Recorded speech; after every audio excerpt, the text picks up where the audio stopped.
배울 내용은요, 정보사회 윤리 두 번째 내용을 보도록 하겠습니다. 그래서 오늘 배울 내용 전체적으로 보면은 우리 오늘 정보통신 사회에서 새로운 매체가 등장했는데 이 매체의 특징 뭐 이런 것들을 볼 거고요. 그다음에 두 번째 정보사회에서 요구되는 능력은 어떤 것이 있는가 한번 보도록 하겠습니다. 그래서 첫 번째 뉴미디어 시대의 매체가 나와 있는데 어떤 내용인지 볼게요. 다양한 정보를 신속하고 정확하게 전달하기 위한 매개체인 매체의 영향력은 지속해서 증가하고 있다. 특히 정보통신 기술의 발전으로 다양한 유형의 뉴미디어가 개발되어 누구나 정보를 주체적으로 생산하고 소비할 수 있게 되었다. 그래서 뉴미디어 시대의 매체, 뉴미디어의 특징을 보고 문제점을 볼게요. 신문이나 텔레비전과 같은 기존의 매체는 권위 있는 전문가가 대규모의 조직을 바탕으로 일정한 시간 간격을 두어 정보를 제작하고 생산하죠. 이러한 매체는 대부분 소수가 다수에게 정보를 일방적으로 전달하는 방식이었어요. 근데 오늘날 많이 달라졌다는 거예요. 이에 비해 인터넷, 누리 소통망, SNS를 말하는 거예요.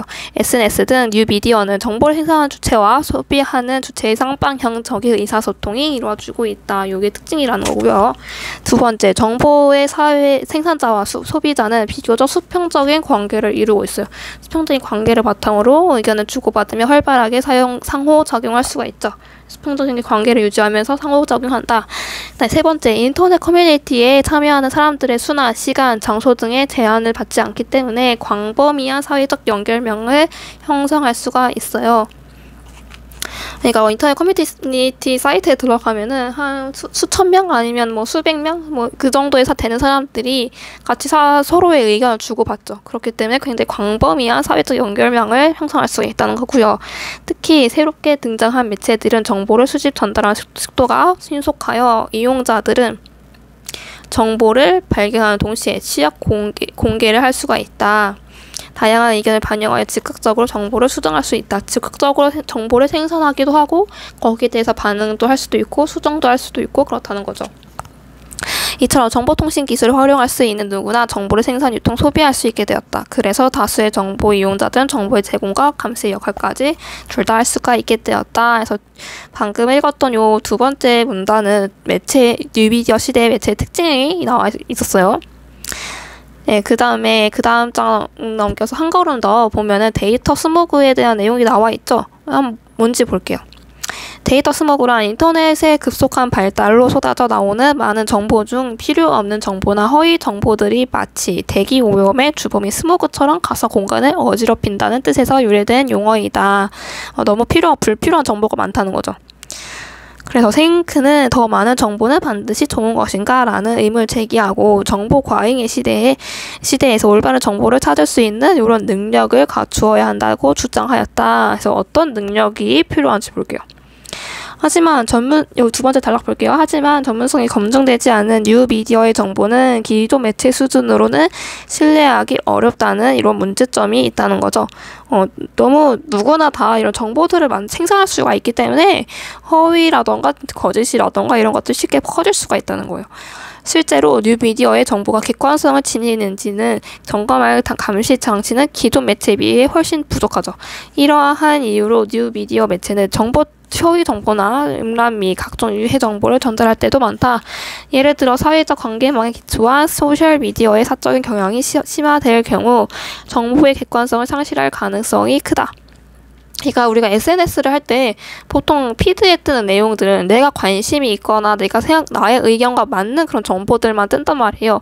그래서 뭐 나의 생각과 굉장히 다른 사람들 아니면 새로운 정보라던가 내가 관심 없는 분야라던가 이런 것들을 알기가 굉장히 어렵다는 거죠. 그래서 사람들이 한쪽으로 너무 치우치다 보니까 서로 소통하기가 굉장히 어려워지기도 하고 갈등도 생기고 내가 지금 알고 있는 정보들이 진짜로 객관적으로 올바른 정보인지 그것도 알기가 어렵다는 겁니다.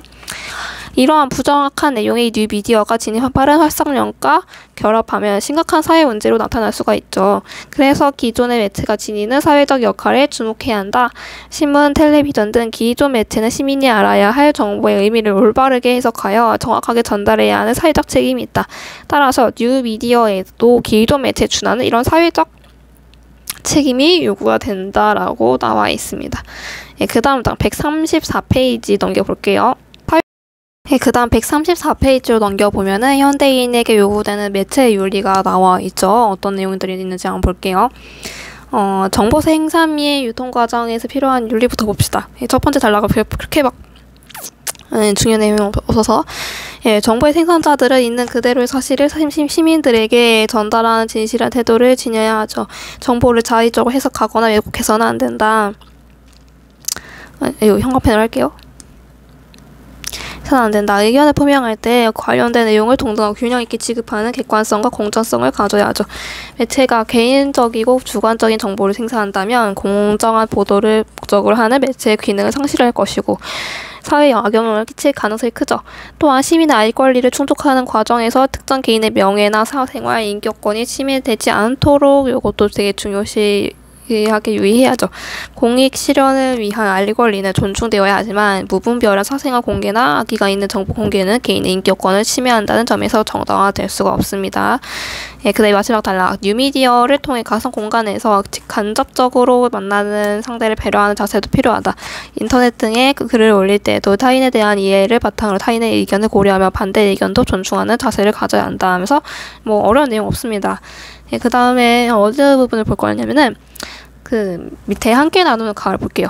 미디어의 진화에 따라 요구되는 윤리적 자세는 무엇일까 하면서 내용이 있는데 한번 볼게요. 웹은 인터넷에서 연결된 컴퓨터를 통해 사람들이 정보를 공유할 수 있는 전 세계적인 정보 공간이다.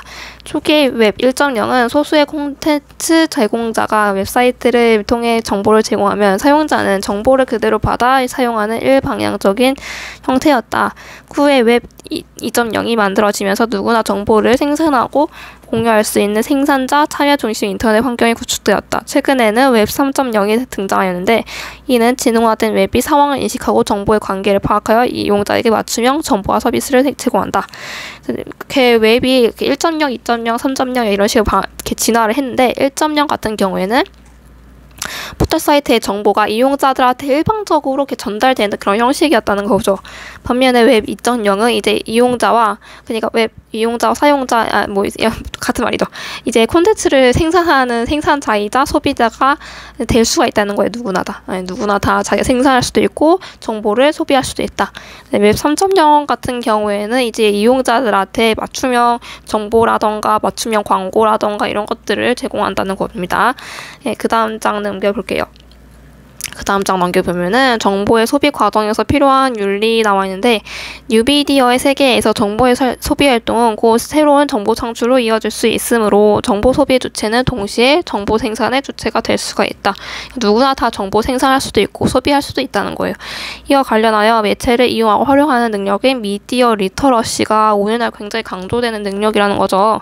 우리가 살아갈 때 갖추어야 할 핵심적인 삶의 기술이라고 할 수 있다.